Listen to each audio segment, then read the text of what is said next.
Përshëndetje shikues të nderuar dhe mirë se vini në këtë hapësirë informative këtu në News24. Ju njohim fillimisht me zhvillimet kryesore deri në këtë moment të ditës. Sulmohet ambasada e Malit të Zi në Beograd, huliganët kanë tentuar të djegin flamurin malazez duke përdorur mjete piroteknike. Ministria e Jashtme malazeze thret ambasadorin serb duke theksuar se vendi pritës mban përgjegjësi për sigurinë e diplomatëve. Kryeministri kroat ka shprehur vendosmërinë për të çuar përpara procesin e integrimit evropian të vendeve të Ballkanit Perëndimor, si kryesuese e Bashkimit Evropian. Kroacia do të përpiqet të zhbllokojë procesin e negociatave për Shqipërinë dhe Maqedoninë e Veriut, deklaroi kryeministri kroat. Një 35 vjeçar ka humbur jetën në Korçë pasi është zënë poshtë nga një vinç teksa ishte duke punuar për ndërtimin e një pallati 4 katësh. Avokati i shtetasit Harun Çelik, i cili u deportua drejt Turqisë, deklaron se klienti i tij kishte kërkuar azil politik në Shqipëri, por autoritetet e refuzuan. Sipas avokatit, deportimi është kryer në shkelje të ligjit dhe prokuroria duhet hetojë për këtë çështje. Digjet banesa e gardianit të burgut të Fierit, Martin Skëndaj, i cili ndodhet pas hekurave pasi 2 javë më parë vrau të dashurin e motrës dhe kushëririn e tij në Patos. Komandanti i forcave elite të Iranit mbeti vrarë gjatë një sulmi amerikan me raketa në aeroportin e Bagdadit. Lideri suprem i Iranit paralajmëroi se hakmarrja do të jetë e ashpër për ata që kryen sulmin, ndërsa Departamenti Amerikan i Shtetit u bëri thirrje amerikanëve të largohen menjëherë nga Iraku. Ju njohim tani mëngjesisht me zhvillimet kryesore. Sulmohet ambasada e Malit të Zi në Beograd. Huliganët kanë tentuar të djegin flamurin malazez duke përdorur mjete piroteknike. Ministria e Jashtme malazeze ka thirrur ambasadorin serb duke theksuar se vendi pritës mban përgjegjësi për sigurinë e diplomatëve. Ambasada e Malit të Zi në Beograd është sulmuar sërish mbrëmjen e së njëjtës nga disa mbështetës të Kishës Ortodokse Serbe dhe tifozë të Yllit të Kuq. Ata kanë tentuar të djegin flamurin e Malit të Zi duke përdorur mjete piroteknike.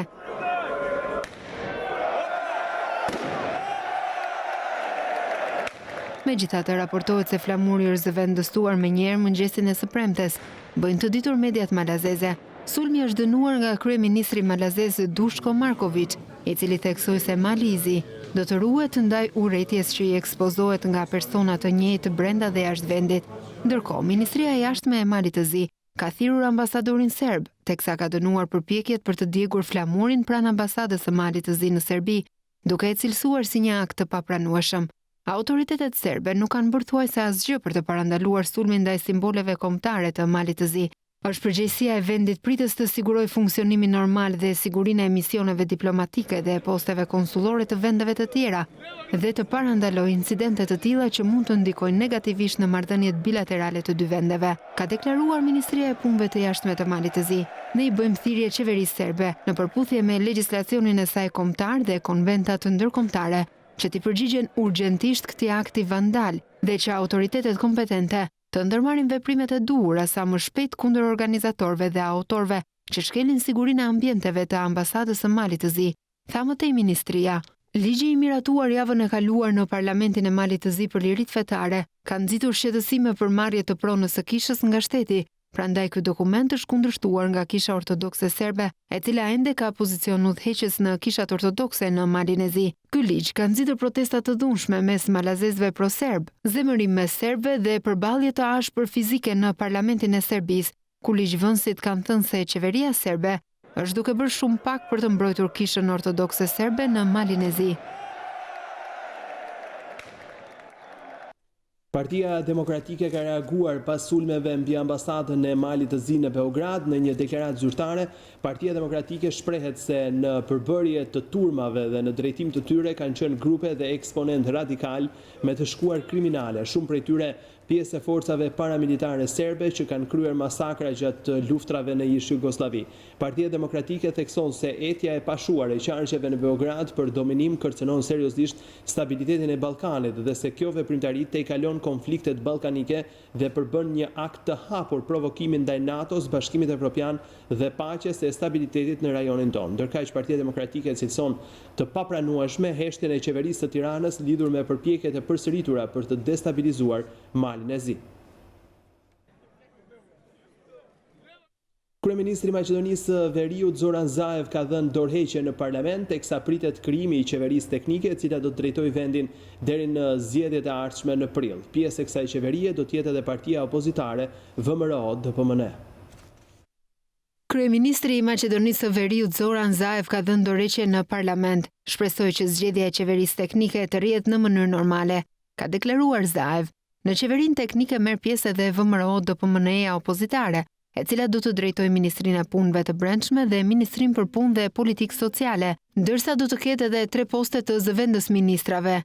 Jemi në prag të një sfide të madhe kur do të duhet që në mënyrë bindëse të munden gënjeshtrat, krimi, korrupsioni dhe turpi, të cilat që para 3 vitesh janë realiteti skenës tonë politike, ka deklaruar lideri i VMRO-DPMNE-s Hristian Mickovski para seancës së parlamentit për zgjedhjen e qeverisë teknike. Parlamenti i Maqedonisë së Veriut të premte deri në mesnatë duhet të zgjedhë qeverinë e re teknike, të cilën në 100 ditët e ardhshme apo deri në zgjedhjet e parakohshme më 12 prill do ta drejtojë Oliver Spasovski, ministri aktual i punëve të brendshme.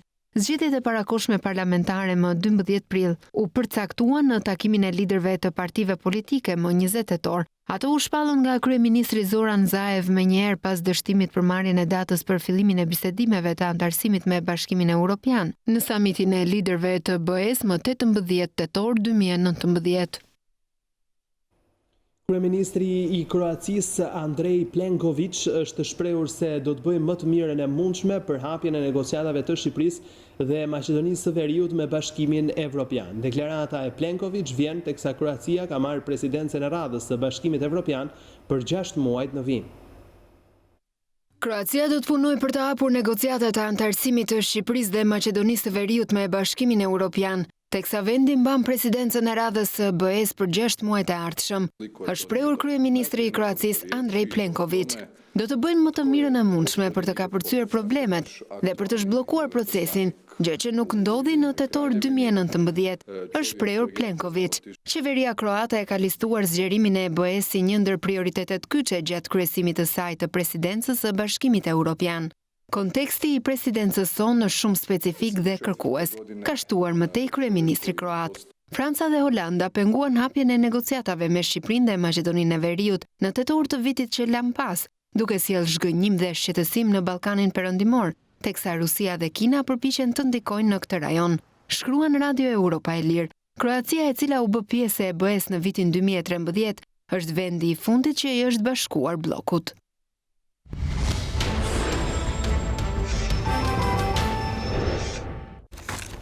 Partia Demokratike i është rikthyer denoncimeve për abuzimet me koncesione. Sekretari për çështjet ligjore në Partinë Demokratike Çlirim Gjata deklaroi se nga buxheti i vitit 2020 shkojnë $150 milion për 10 oligarkët e kryeministrit Rama dhe kontratën korruptive të check-upit. Edi Rama dhe qeveria e tij vjedhin shqiptarët për të pasuruar oligarkët, klientët dhe financuesit e tyre. Buxheti i 2020-s me $150 milion pagesa për 10 oligark nuk është prova e vetme se motivimi kryesor i qeverisë së Edi Ramës është vetëm zhvatja dhe grabitja e qytetarëve për interesa korruptive. Të dhënat zyrtare tregojnë se Edi Rama i ka dhuruar financueses së fushatës së tij elektorale Vilma Nushi €8.5 milion nëpërmjet kontratës korruptive të koncesionit të check-upit. Një raport i dhjetorit për koncesionit i Ministrisë së Financave konfirmon se për 3 vitet e para të lidhjes së kontratës së dështuar dhe korruptive të check-upit, mikesha dhe financuesja e Edi Ramës është paguar për 580.000 kontrolle të pakryera. Fatura që shqiptarët kanë paguar për të pasuruar oligarkën dhe kryeministrin është €8.5 milion.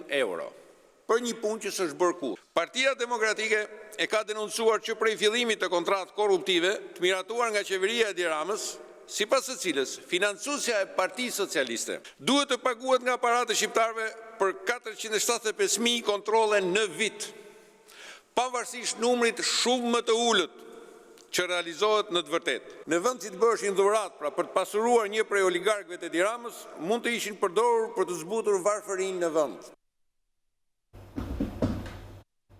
Nënkryetari i Lëvizjes Socialiste për Integrim Petrit Vasili deklaroi se viti që lam pas nuk solli asnjë të mirë për shqiptarët veç se mjerim dhe varfëri. Për Vasilin, fajtor për shpresat e shuara të shqiptarëve që po largohen nga vendi është qeveria e cila vodhi votën dhe plaçkiti vendin.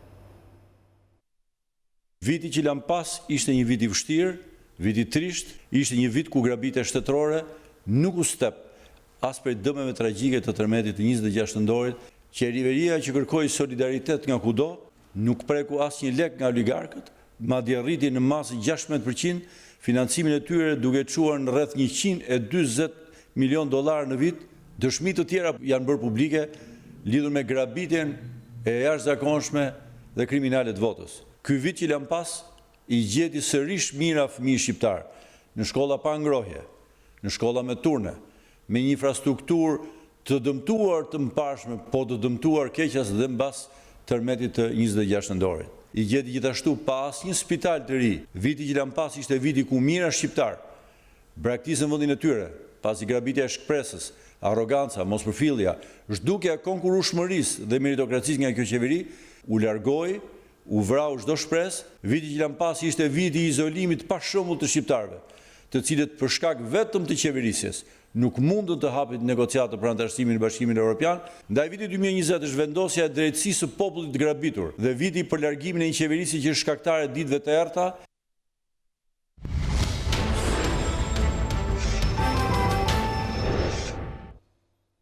Një 35 vjeçar ka humbur jetën pranë pazarit të vjetër në Korçë, teksa ishte duke punuar në ndërtimin e një objekti 4x4. Elvis Jostifi është zënë poshtë nga pompa e betonierës duke i shkaktuar vdekjen e menjëhershme. Është dashur ndërhyrja e shërbimit zjarfikës për nxjerrjen e trupit të viktimës, ndërsa policia ka nisur hetimet për zbardhjen e shkaqeve. Ngjarja tragjike ka shkaktuar tronditje te kolegët dhe shokët e tij të punës që ndodheshin bashkë me 35 vjeçarin duke punuar këtë fillim viti. Është shkrumbuar nga zjarri banesa e familjes së Martin Skëndajt, gardianit të burgut të Fierit, i cili më 19 dhjetor qelloi për vdekje mbi fqinjin e tij Manol Rapaj dhe kushëririn e këtij të fundit Elis Kapaj. Vrasja ndodhi për motive të dobta pasi motra e Skëndajt kishte një lidhje me Rapajn. Ende nuk dihen shkaqet e zjarrit në banesën e familjes Skëndaj në fshatin Kuqar të Patosit. Në momentin që ka rënë zjarri në banesë nuk ndodhej askush pasi familjarët janë larguar pas krimit të rënd të ndodhur në dhjetor. Në vendin e ngjarjes shkuan forca të shumta policie ndërsa po punohet për zbardhjen e shkaqeve të zjarrit.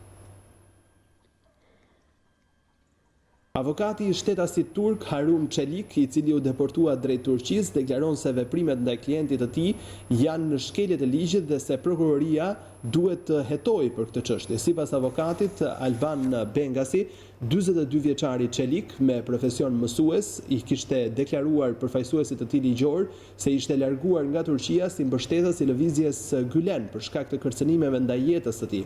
Sipas avokatit, ai u kap në aeroportin e Rinasit me dokumente false, duke udhëtuar drejt Kanadas dhe kreu disa muaj para burgim në Shqipëri. Avokati tha për Zërin e Amerikës se Harun Çelik u kërkoi zyrtarëve azil politik, por kjo ju refuzua nga autoritetet e policisë së burgjeve. Avokati Bengasi tha se është e pazakontë që një person i ndaluar për falsifikim dokumentesh të mbahet kaq gjatë në paraburgim. Ai tha se fati i mëtejshëm i klientit të tij pas deportimit është i paqartë.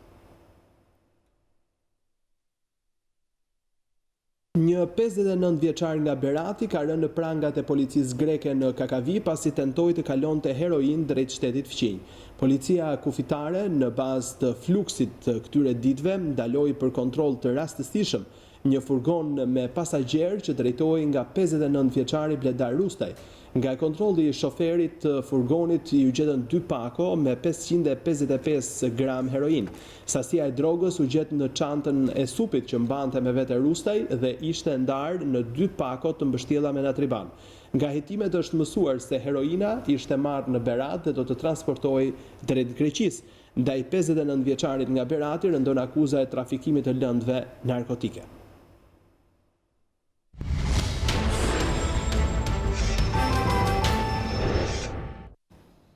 Banorët e Thumanës janë ende të paqartë për strehimin e tyre me bonus qiraje, madje ata kanë bërë një grev urie 24 orëshe kundër vendimit të bashkisë për daljen nga ambientet e hotelit në datën 3 janar. Për situatën ka reaguar kryebashkiaku i Krujës Artur Bushi, i cili pyetur nga News24 fajson opozitën që sipas tij ka keq informuar banorët duke i përdorur politikisht. Një ditë para vitit të ri, Banorët e Thumanës të strehuar në hotelet e Shëngjinit deklaruan për News24 se ishin lajmëruar nga pushteti vendor që në datën 3 janar të linin ambientet e hoteleve në Shëngjin, ku dhe ishin strehuar provizorisht dhe të kërkonin shtëpi me bonus qeraje. Lajmi i bashkisë nuk u përtyp as pak mirë nga banorët, të cilët për një ditë refuzuan edhe ushqimin në shenjë indinjate. Nesër mëngjes na ka thënë kryetari i bashkisë, dilni kërkoni për shtëpia, këtë afrituj, ku të shkojon? Unë se kam burrin, jam me 5 kalamaj, me jetima, jam 3 çuna i vajzë. Vetëm pas grevës uris 24 orëshe, banorët kanë mundur të takojnë kryebashkiakun e Krujës Artur Bushi, prej të cilit kanë marrë premtime se do t'i ndihmoj për sistemimin në shtëpi me qera. Një ditë 24 orë në refuzum bukën mens që t'na jepit i rrëzgjidhje. Efektin e dha sekretari i bashkisë erdhi na takoj. Ka premtu që do t'u njëmojnë dhe ato që nuk kanë mundësi me gjithë, na ka thënë që do t'u lodhëm e t'u zhonjon. Sa do ta arrijet kjo?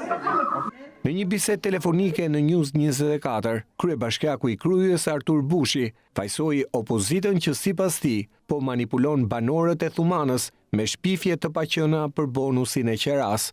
Mbrëm kam qenë vetë deri vonë në takim me ta dhe i kam sqaruar me detaje. Do t'jemi pranë tyre deri në fund të procesit me marrjen e shtëpisë së re. Janë keq informuar dhe përdorur me shpifje lloj-lloj nga jashtë të quajtura opozit, duke përmendur edhe vlera bonusi qeraje të paqëna dhe të sajuara. Por siç e thash, i kam sqaruar vetë të gjithë dhe do të sistemohen të gjithë me bonus qeraje të paguar nga ne deri ditën që do të marrin shtëpinë e re. Por vetë banorët thonë se nuk janë qetësuar as pak nga biseda me kryebashkiakun, pasi ende nuk e din se sa është bonusi i qeras dhe si do të mund të gjejnë një shtëpi bosh në mes të dimrit. Nëse na qesin, shkoj të marr fëmijët, shkoj të mytë ndet, s'kam ku të shkoj. Nuk keni ku të shkoni? Ku do të hek? S'kam. Filmi që keni gjetë? S'kena gjetë, s'kam ku me gjetë, jam vetë i teti, ku ta gjejnë shtëpi. Kanë edhe traumën e personit të vdekur, të familjarëve të tjerë me radhë. Fëmija, adoleshent, të cilët janë me të vërtet me një rrezikshmëri të lartë për vetvrasje. Akuzat e kryebashkiakut të Krujës Artur Bushi në adresë të opozitës kanë sjellë reagimin e Partisë Demokratike, që e konsideron sjelljen e qeverisë ndaj banorëve të Thumanës si dështimin e saj kundrejt detyrimeve që rrjedhin nga ligji për mbrojtjen civile. Përmes një shkrese drejtuar kreut të Bashkisë Kruj, Artur Bushi, Partia Demokratike kërkon përmbushjen e 4 kërkesave më imediate për të lehtësuar sadopak dramën e banorëve të Thumanës. PD rendit si çështjen më urgjente krijimin e kushteve për strehimin e përkohshëm të banorëve, çka sipas sekretarit të përgjithshëm Gazmend Bardhi, është e pamundur të realizohet me një bonus qeraje 3.000 lekë që ofron Bashkia Kruj. Pas meshës të shenjtë për personat me aftësi të kufizuar në Shkodër, arqipeshkvi Angelo Masafra tha se tërmeti duhet na bëjë më të fortë dhe më të përgjegjshëm për t'u bashkuar dhe për të ndërtuar një Shqipëri të bukur dhe të fortë. Të gjithë duhet të ndërtojë për të bërë punë e vete për ndërtimin e vendin tonë. Askush nuk ka të drejtë të bërë si Pilati, për të larë duar të para vestërsive, para problemeve. Askush.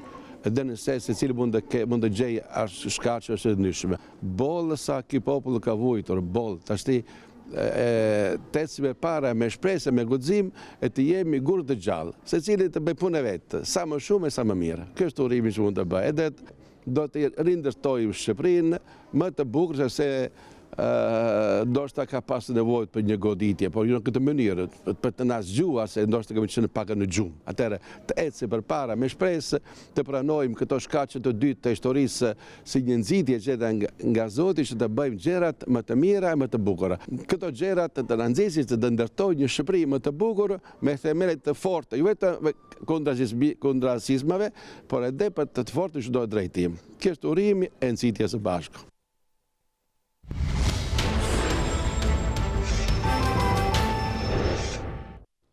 Komandanti i forcave elit të Iranit mbeti i vrarë gjatë një sulmi amerikan me raketa në aeroportin ndërkombëtar të Bagdadit. Lideri suprem i Iranit paralajmëroi se hakmarrja do të jetë ashpër për ata që kryen sulmin, ndërsa Departamenti Amerikan i Shtetit u ka bërë thirrje të gjithë amerikanëve që të largohen menjëherë nga Iraku. Mbetet i vrarë gjatë një sulmi amerikan me raketa në aeroportin ndërkombëtar të Bagdatit, generali Qasem Sulejmani, komandanti i forcave elit të Iranit. Lajmi për vdekjen e komandantit të forcave revolucionare Quds të Iranit, e shpallur organizat terroriste nga Shtetet e Bashkuara të Amerikës, u konfirmua nga Departamenti i Mbrojtjes, ndërsa sulmi u njoftua të premte në mëngjes nga ushtria e Irakut. Në një postim në Facebook, forcat shiite të mobilizimit popullor e cilësuan këtë një bombardim frikacakësh nga Shtetet e Bashkuara të Amerikës, ndërsa Pentagoni në një deklaratë u shpreh se sulmi u ndërmor për të mbrojtur personelin amerikan jashtë vendit. General Sulejmani ishte duke përpunuar aktivisht plane për të sulmuar diplomat dhe ushtarak amerikan në të gjithë rajonin. Ishte deklarata e Pentagonit, ndërsa ushtria irakiane tha se raketat ran pranë terminalit të ngarkesave ajrore, duke djegur 2 automjete dhe plagosur disa njerëz. Ndërkaq burimet mjekësore dhe policore thanë se të paktën një person u vra dhe 9 të tjerë u plagosën. Pjesëtar të grupeve paraushtarake të Irakut të mbështetura nga Irani sulmuan ambasadën e Shteteve të Bashkuara në Bagdad të martën, pas goditjeve ajrore amerikane kundër bazave të milicisë Kataeb Hezbollah, në shenjë hakmarrjeje për sulmet me raketa që vran një kontraktues amerikan në Irakun e Veriut javën e kaluar. Lideri suprem i Iranit pas sulmit deklaroi se hakmarrja e ashpër i pret kriminalët, ndërsa ministri i jashtëm Javad Zarif e quajti veprimin e SBA si akt të terrorizmit ndërkombëtar. Menjëherë pas sulmit, Departamenti Amerikan i Shtetit u ka bërë thirrje të gjithë amerikanëve që të largohen menjëherë nga Iraku.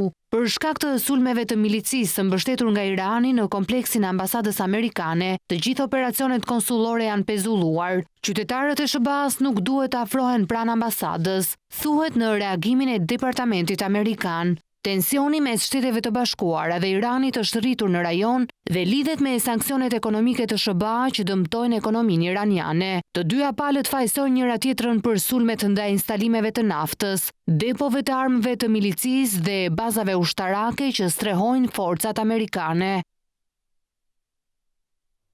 Në Gjermani pritet një rritje ekonomike më e lartë në vitin që sapo ka filluar, kjo në një kohë kur rreziku i recesionit për ekonominë më të madhe të Bashkimit Evropian nuk është eliminuar. Për të mësuar më shumë do të kemi tani një komunikim në Gjermaninë me Auron Dodin nga Deutsche Welle. Auron, përshëndetje, në lidhjen tonë të parë për këtë vit. Çfarë i bën ekspertët të presin rritje më të madhe ekonomike në Gjermani këtë vit? Përshëndetje edhe nga unë. Ky parashikim bazohet në faktor të jashtëm botëror. Dihet që ekonomia gjermane është shumë e varur nga suksesi i eksporteve të mallarve gjermane. Në ditët e fundit të vitit 2019, ministri i ekonomisë i Gjermanisë, Peter Altmaier, tha se qartësia më e madhe për Brexitin do të ndikojë pozitivisht për ekonominë gjermane. Në Gjermani kanë besim se qeveria e Boris Johnsonit, me shumicën në parlament, do të japë fund periudhës së pritjes për të gjithë, pra dhe për sipërmarrësit gjerman. Një faktor i dytë lidhet me deklaratën e vitit të ri se Shtetet e Bashkuara të Amerikës dhe Kina do të nënshkruajnë në mes të janarit një marrëveshje tregtare. Kjo shpresohet se do të largojë gjendjen e kontraktuar në marrëdhënie tregtare botërore edhe të Kinës me shtetet e tjera.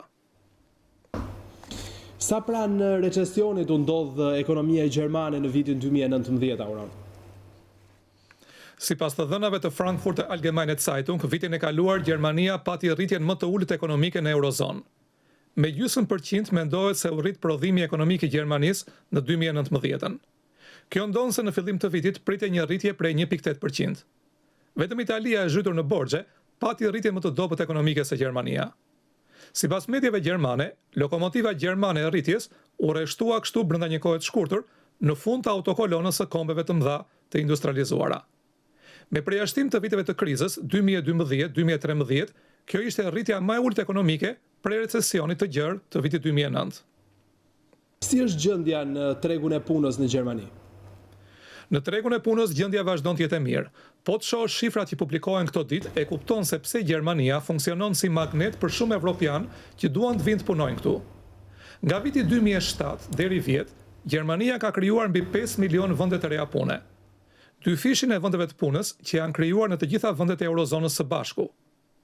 Kurse numri i papunëve për një kohë të gjatë në fund të vitit kaluar ra për herë të parë në 700.000 vet, përballë 45.6 milion të punësuarve me sigurime sociale vitin e kaluar.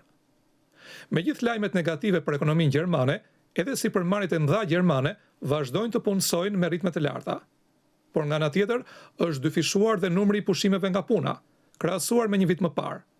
Vjet, ai arriti në shifrën 93.000 vet. A kanë të bëjnë pushimet e punës me digitalizimin dhe automatizimin e proceseve të punës në Gjermani? Kjo është ajo që besohet në popull, si thuash, por ekspertët kanë paraqitur këto ditë shkaqe të tjera. Digitalizimi i procesit të punës për momentin e ka shtuar punën, pasi dhe transformimi bëhet nga njerëzit. Ato pushime nga puna që janë bërë në Gjermani kanë të bëjnë kryesisht me dy shkaqe. Së pari me transformimin në industrinë automobilistike, me kalimin nga motori me djegje të brendshme në motorin elektrik. Ky proces është në fillim dhe në Gjermani, por dihet që për motorin elektrik nevojiten më pak hapa pune se për motorin me djegje të brendshme. Kështu që pushime nga puna kanë bërë ndërtues të mëdhenj automjetesh, si Audi, Volkswageni, Opeli, Fordi, por dhe firma furnizuese, si Continentali, Boshi, Schaeffleri dhe kështu me radhë. Shkaku i dytë për pushimet nga puna janë konfliktet tregtare në botë, si ai i Kinës dhe Shtetet Bashkuara të Amerikës dhe Brexiti. Gjendja në sektorin e shërbimeve në Gjermani si paraqitet?